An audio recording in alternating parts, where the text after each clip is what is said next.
Hey everybody, and welcome to our video lecture on best practices for writing effective networking messages. In this video lecture, we'll discuss some simple tips and techniques that you can use to write compelling networking messages for a variety of different audiences. Let's start out with our first tip. Send your networking message ASAP. Say thanks or cement that connection as soon as you can. If you've just come out of a really positive job interview and you want to express your gratitude to your interviewer for giving you this opportunity, don't wait a day or 2 days or a week. Get that message of thanks out the door as soon as possible. If you just had a really positive interaction with a recruiter, send a follow-up message as soon as you have reliable access to your email. You want to get that message in front of the recruiter's eyes as soon as possible while the conversation and the connection with you is still fresh in their mind. Next tip, keep your networking message short. Worry more about boring your reader than about establishing credibility. Now, when you're writing networking messages, you're always trying to balance these two imperatives. You want to be engaging, and you also want to establish credibility. But when you're weighing these two imperatives as you write your networking messages, make sure that you prioritize engagement. Because if your message is engaging, you're more likely to continue your conversation with your audience in the future. And as you continue that conversation, you'll have more opportunities to establish your credibility. But if your message is so boring that your audience doesn't want to talk to you any further, that's it. You won't have any further opportunities to demonstrate your credibility. Tip 3, make your message personal. Don't give your reader the impression that you're simply using them. Yes, most networking messages have some self-serving dimension, right? You're trying to convince your reader to have a positive view of you, or you're trying to convince them to write a letter of recommendation, or you're trying to convince them to have a conversation with you or a friend or a colleague, right? That's fine. But you need to make efforts to ensure that your message doesn't come across as purely self-serving. And you can achieve this by demonstrating genuine interest in who your reader is and what they care about. And then lastly, be polite in your networking messages. People are more likely to help you if they like you personally. And this is just another instance of that psychological principle of persuasion, the principle of liking at work in business communication, right? Being polite is just a good thing to be in general, but it's also a good way to get people to do what you want. Because if people like you, they're more likely to do what you want. Now, those 4 tips are applicable regardless of who you're writing your networking message to. But not all features of networking messages are consistent across different audiences.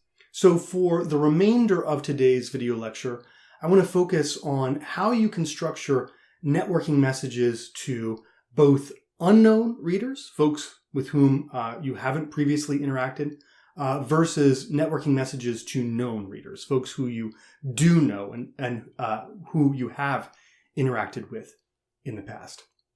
So let's start out this section of the video lecture by discussing how you can approach a networking message to an unknown reader, somebody who you have not met or interacted with in the past. Now, in your networking messages to unknown readers, you want to focus on establishing credibility. You want to establish your credibility as the writer. And you also want to make sure that you can come across as genuine and knowledgeable. You want to come across as somebody who cares about the reader and who knows about the reader. And you can achieve both of these goals by including specifics about your reader, about your purpose, and about yourself. And to glean these specifics, at least the specifics about your reader and to an extent about your purpose, you want to research your reader's web presence, their LinkedIn profile, their company web page, their Twitter page, and you also want to look into secondhand information about your reader. If you have a contact in your network who's interacted with your reader in the past, ask that contact about your reader. Ask them what kind of person they are, what they care about, etc., so that you can go into your message knowledgeable about who your reader is, and you can demonstrate that genuine care and concern about who they are. Now, as you're actually sitting down to write your message, you want to structure your message by incorporating these three elements in this order. You want to begin your message by introducing yourself. In other words, you want to briefly establish your credibility. You want to connect personally with your reader. You want to establish common ground, and you want to show that you care about and you know about your reader. And then finally, always important in business communication, you want to include an action step. You want to indicate the action you want your reader to take after finishing your message. To motivate action, as always, you want to consider using a please verb phrase or a polite question. As we've discussed many times by now, these types of phrases are incredibly useful for motivating action in a workplace communication context. Now, to make these tips more concrete, let's look at a sample networking message to an unknown audience. Our subject line is question about your community work in law and accounting. Then we have the message itself. Hello, Mr. Kellen. My name is Business Writer, and I'm a sophomore pre-law accounting student at the University of Florida. While researching the clerical position at your law office, I noticed that you have a CPA in addition to your JD. I'm inspired by your having completed the goals that I hope to achieve, and I'm intrigued by the way you've put these skills to use. Would you be willing to schedule a 30-minute phone conversation to discuss your educational background and career? If you are ever available to talk, I would love the opportunity to learn more about your career path and how your interests in law and accounting have supported your work with the community. Hoping to connect, Business Writer. Now, this message, it has those three elements that we just discussed. In the first paragraph, we introduce ourselves as the writer, and hopefully we establish our credibility. We indicate our course of study. And just as importantly, we indicate that we've done some crucial research on our audience. Then, in that middle paragraph, we establish some common ground. We connect to our audience personally. And we do so, in this case, by basically saying to our audience, hey, we look to you as a role model. You're doing exactly the kinds of things that we would like to do later in our career, and we think that you're cool and worthy of emulation. And flattery, especially sincere flattery like this, is oftentimes a very, very effective way to establish a personal connection with your audience. And then lastly, we have our call to action. We ask Mr. Kellen if he's willing to schedule a 30-minute phone conversation to discuss his educational background and career. All right? This message is short, it's engaging, but it does everything that it needs to do. Now let's talk about how you can write an effective networking message to a known reader. In your networking message to a known reader, you want to establish sincerity and build your relationship with your reader.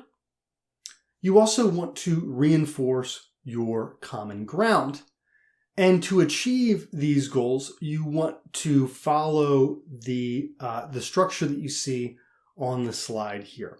First, you want to skip the introduction, unless it's been a while since you've interacted with your audience.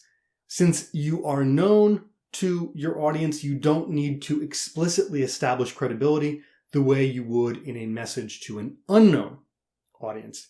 Instead, you can proceed directly to that middle step, which is to connect personally with your reader, just as you would in a networking message to an unknown reader. And then finally, as with a networking message to an unknown reader, you want to include an action step. You want to indicate the action you want your reader to take while or after finishing your message. And to make these guidelines more concrete, let's once again look at a sample message. So here we have the subject line, "Meet to discuss life at Goods Day." "Hello, Sarah. The last time we spoke, you had just begun your sales position at Goods Day. I can't believe that conversation was 2 years ago. I thought of you because I'm in the process of applying to internships, and the Goods Day intern program looks really interesting. I remember how excited you were when you were in the interview process, and I'd love to hear more about your thoughts on the company now that you've settled in. Are you available to meet for coffee this week or next? I'm in town all month, and I have very flexible mornings, so please recommend a date that works best for you. Sincerely, business writer."